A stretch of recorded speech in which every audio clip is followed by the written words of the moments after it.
Lil Simz is a UK rapper who has been on the scene for a good number of years now, and I must say I've not really been as invested in her work as I probably should have been up until this point. I've always thought she had heaps of talent, always thought she had so much potential to be a great rapper, but just the albums that she's dropped so far have kind of been a bit on, not really being all that impressed with the songs themselves, although as a rapper she has definitely shown a lot of talent already. And I'm very happy to report that Grey Area, this is the album I've been wanting. This is a friggin' great album. Lil Simz is all over the place on this album. There are so many different variations of like rapping styles that she gives us here. She's slamming over hard beats. She's going introspective with her personal life. She's just throwing out one-liners that completely floor you. She's rapping over more soulful and jazzy type samples, and then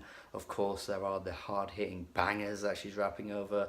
She is showing us that she's not just a one-trick pony here. Like, she can do a lot of different styles, and every single one that she's going for works incredibly well. I've got to say that the features help complement her as well on this album. I mean, Chronix throws in a good hook, and Michael Kiwanuka just gives that soulful edge that you just always need. Like, whenever you want some soul, he's the guy you go to, and it ends the album perfectly. I do feel like you could probably listen to this album and see it as an album of two halves, because certainly the first 4 or 5 songs are the harder tracks, and then once you get into the second half it mellows out a little bit, and you get a bit more of a deeper look into who Lil Simz is and more of the personal details going on in her life. I certainly could imagine people being less happy with the second half, because she comes out hungry as fuck, all guns blazing on the first few songs with those friggin' heavy beats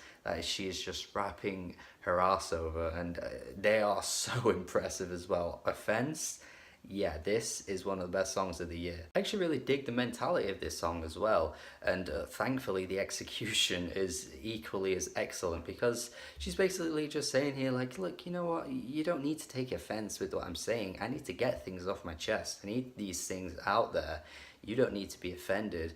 So just ignore it. And honestly, in the social media age, I think I'm on board with this, because the way things can be twisted and misinterpreted to make people, you know, act like it's directed towards them when it's not. It is unnecessary at times to get offended. And she even said in an interview recently as well, like, look, you know, I just say what I say. You don't really need to get offended over the things I say. I may say controversial things. And the thing is that as long as you're not being a dick, like if you're directly targeting someone for no reason and just being an absolute arsehole, then I see what she's saying, because unless you are doing that, then, you know, you can't just be like, oh, you're just being offended after you call someone something. That's just completely unnecessary. Then you're just a knobhead, basically. She also says on this song as well that, you know, if you're going to talk shit about her, then at least directly say it to her, as opposed to just saying shit for the sake of it and then not being willing to actually say it to her face, which again I think just gives off this really badass mentality that she's got on this entire album, which I'm totally in favor of. She really sells this attitude. It's really good. She keeps things going on Boss with that bassy rhythm going along. Oh, it's such a good instrumental. Bum bum ba-da ba-dum bum bum ba-da ba-dum. The line where she says, I'm a boss in a fucking dress.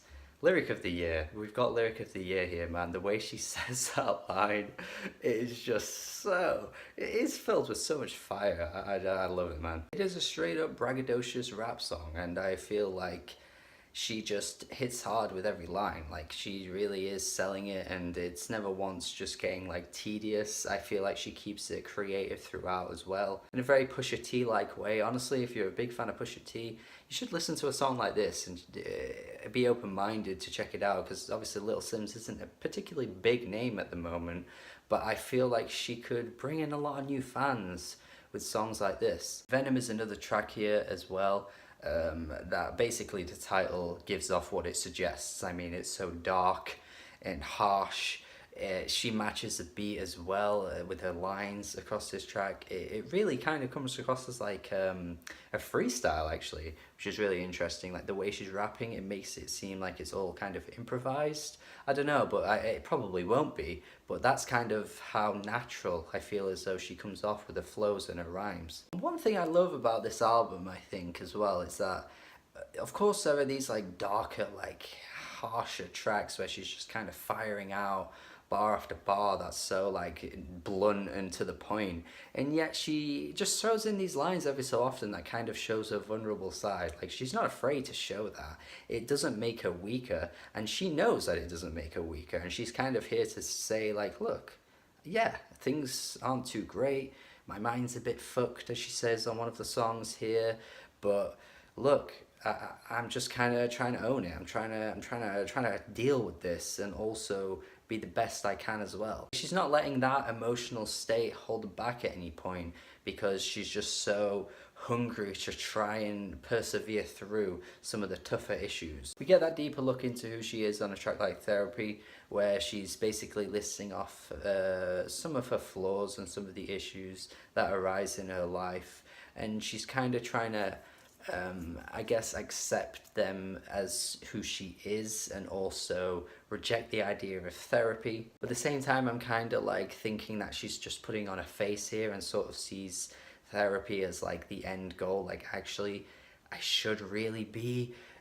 going through therapy even if I reject the very idea of it. But I do like how she turns a lot of the negatives in her life into more of like things that have turned her into a stronger person, because by the end of the song she says, look, if I when I raise my daughter, I'm going to raise her to be a king. And it's like all the sort of bad things that have entered her life, she kind of just wants to make sure that that never happens to her own children, and she can raise them to be stronger than she is. In a track like Selfish, she recognizes that she probably could do better, with a great chorus coming through from Cleo Soul, who's singing, I'm so selfish, I can see that.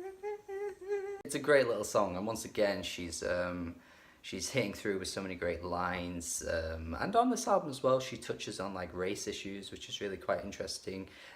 She doesn't really delve deep into it, she kind of just throws it out there every so often on a few songs.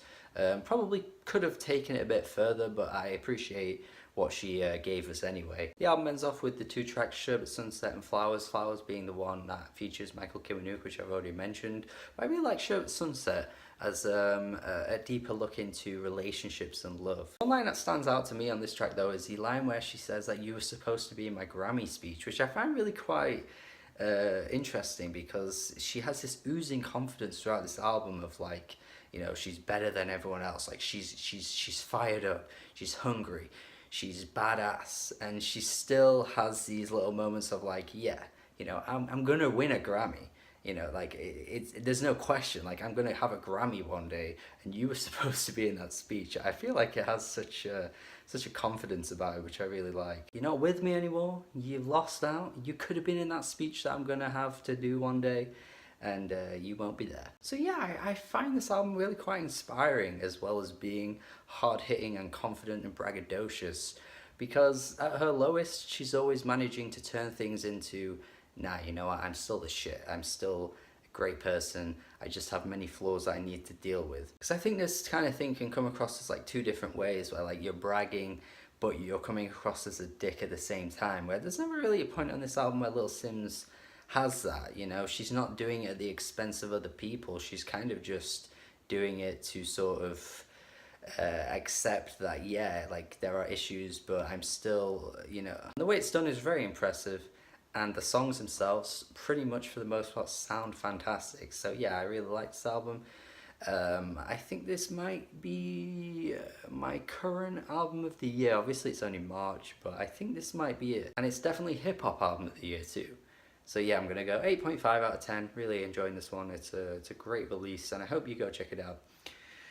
Thank you for watching my video. If you have checked it out, let me know your thoughts on this, and if you like it as much as I do, if you don't like it as much or whatever, then let me know. Thank you for watching, have a good day, and goodbye.